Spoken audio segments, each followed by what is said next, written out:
Hi, everyone. Welcome to Easy Tarot Lessons. This is Sally. I have Sharon and Mandy with me today, and we are going to talk about the Nine of Coins or Pentacles or whatever you want to call it. So, Sharon, what do you have to say about the Nine of Coins? Okay, you're gonna have to muzzle me in a few. I love this card. I love this card. I want to be this card.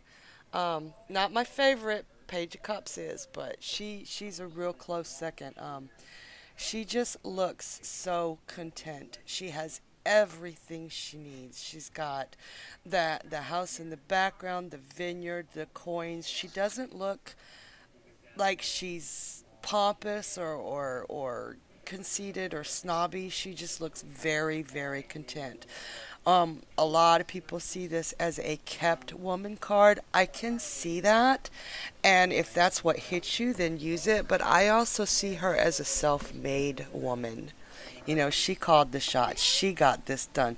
Her body language and the way she's, touching those coins lovingly, the in the vineyard. She created this to me. Not all the Mhm. time. Let me put that out there. Sometimes it's gonna strike you different. If it does, it's called intuition. I love the little snail. Love, love, love the little snail. And Mandy, you can tell me to shut up if I'm not leaving you anything to say Gosh, I'm just sitting here nodding my head with everything comes out of your mouth. Yeah, keep going, keep going. Yeah. that little snail. He shows that it's not a fast pace. It's not something that's chaotic or dramatic. It's just life is good. And then we Mhm. get to the daggone bird. Oh my God. We did a reading last night in group where it was a double reading, and we were reading for some celebrities, and I got the Nine of Coins in reverse for the first celebrities here and now, card position Mhm. one, and and the young lady who was reading with me, Mandy, she got the Nine of Coins in reverse for card position five, and it was so interesting, and I just I kept seeing that blindfolded bird. He's got Mhm. that hood over his eyes so that he Oh, can't react to the things around him. Like yeah. a hunting bird just stays calm until you take that hood off, and then they're set free to go hunt. And we both saw it as both of these women had the veils taken off of their eyes so that they could see the man we were talking about more clearly, and they were not liking what they were seeing. Mhm. Oh, And yeah. so a lot of times I see that bird, not all the time, but when I do, when that bird is the first thing that catches my eye, I think that the person is somewhat blind to the situation around them, That's, I Oh, like that. especially in the yeah. reversed position. Mhm. Very good, very Yeah. good. Okay. I could go on and on. I'm putting the muzzle on it Yeah. now and No, no, giving it. she's awesome. I mean, and I agree with you. Like, I want to be her as well. She really is something you want to aspire to, isn't she? It's like, Mhm.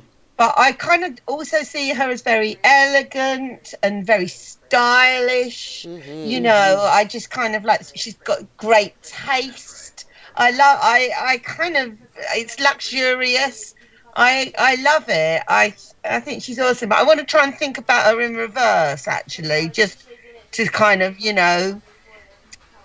I don't like to think of her in reverse though, because she is one of those cards that you really want it to be the all singing, all dancing, upright Mm-hmm. version of it. You just want it to have its full glory. But I do think if she was to come up in reverse, um, it may be saying that the situation has the potential to kind of like be the upright version, but Yes. further work needs to be done. I kind of find it very difficult to be really negative about this card, even in reverse. But if it did come up in reverse, there would be something about it that is stopping it from being, you know, the wonderful version of it that it is in the upright. And it could be that you're not quite there yet, or just be careful that, you know, just what's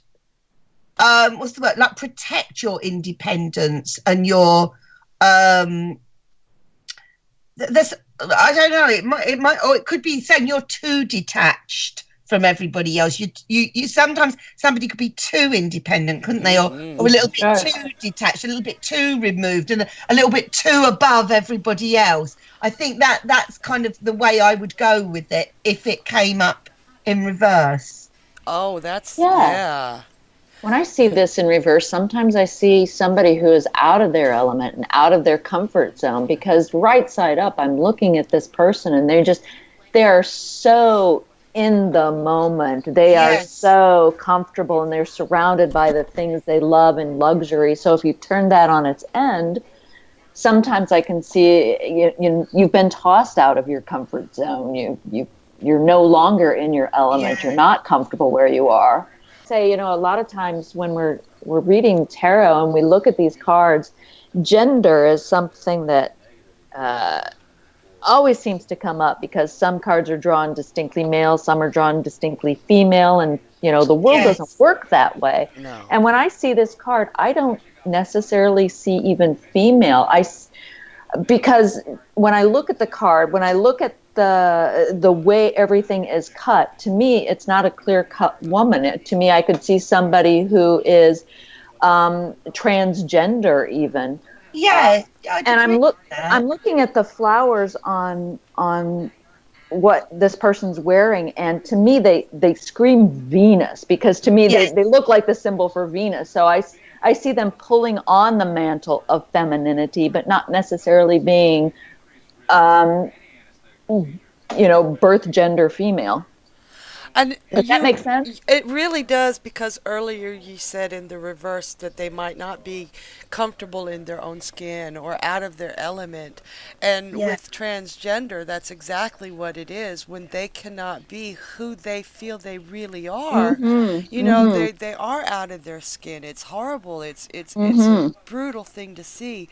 But if they can put on the mantle of what they know they are, then they have that beautiful comfort zone, that if you accept me as who I am and not as who I was born, it just the transformation that takes place with the transgender individual being able to be who they are.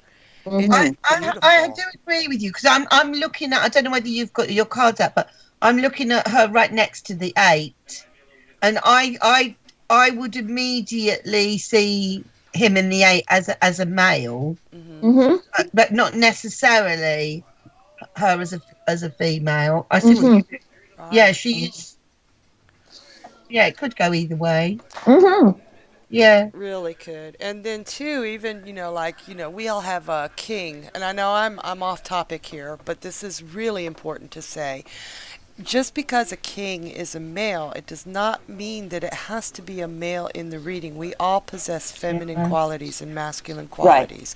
Right. So we might see that 8 and see a male, but it could definitely apply to our client being a female. Oh, yeah. It's just that work ethic. And I know you guys realize that. I know that. But our listeners might not. And it's really important to remember, it's not, you can't just say, oh, this is a man. It might be that female client sitting across from you and her work ethics, her view of the world. But can I just say another thing that I was thinking as well? Sure. Just because, I mean, in fact, most of the cards, not all, but most of the cards do have people in them. But they don't necessarily represent people at all. True. Correct. Yeah. Do you know what I mean? It could be representing, like, for example, if somebody said, I'm thinking of going on holiday to wherever, how will the holiday go? And the 9 came up. I would say, I think it's going to be a very sort of like tasteful holiday. I think it's going to have all the qualities of all the sort of the nicer things in life, and be very relaxing and luxurious. Nothing to do with a person. Right. There's only a few cards that don't have anybody, like an actual human being in. But they don't always mean, oh, a woman is going to come along into your life, or Right. Right. at Right. all. Far as vacation, this would be a great card to go to a spa. Absolutely. Oh my Yeah. gosh, yeah. Or the wine country in Northern California, Yes. or France, or wherever you want to go visit your wine. Yes. Somewhere where you could feel completely pampered. Yes. Yes. It's just go somewhere classy. So, anything else on this one? This is a great card, and I know, Sharon, you said privately that you could go on forever with this card, and I think that's fair. I think we all could go on forever with this card. Definitely could go on. I mean, So, if it came up as a sort of a career card, and someone was saying, I don't know kind of what line of work to go in, and this card came up, I might say fashion. sure. Fashion. I might go animal training or Yeah. some sort of Yeah, even I was going to some go sort of- husbandry, but yeah. Oh yeah, some sort of to be able to train a hunting hawk, you have to have amazing patience, and you have to get that bird to trust you. Because honestly, if that bird doesn't trust you, the instant you take that hood off, it's never coming back. Right. Maybe that's what it means in reverse. Like the bird's gone. Who knows? But or she's trod on the snail. Who's lost control of a situation. And that snail, Yes. it's such a small detail in the card, but I was raised, and I don't know if you guys have ever heard this superstition or not before, but I was raised that if there are snails on your walls on the outside of the house, that it's incredibly good fortune. So I see that snail, there are snails in her garden. That's good fortune. So, and that's just, nobody else may have ever heard that growing up. I never met anyone who's ever heard that. But to me, because I have that perspective of the snail, Yes. I'm going to read it as good fortune. Right. It's my own personal symbology or something I was raised with. The universe knows I know that about snails, or I think that about. So there, if something like that comes up, the universe has a big part in telling me, hey, we know how you think. Look at this one. Right. Yes. If that made any sense. Because it knows it's something in your personal past. You're quite likely to pick up on that if it's relevant to the question. Yeah. Yeah, it's part of your vocabulary, so Yeah. you're going to use the words you know. Yes, absolutely. Ah, Lovely. so Well, this was great, guys. I have to cut Sharon off. She told me to.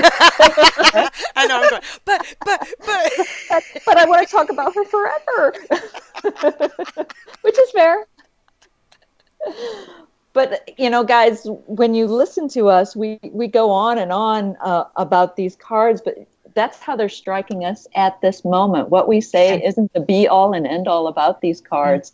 And I know we've said this before, but, take it to heart. Don't write down every word we say and think you have a compendium of all the meanings that this card could ever mean. It doesn't. Just listen to your intuition. Yes. these are just guidelines.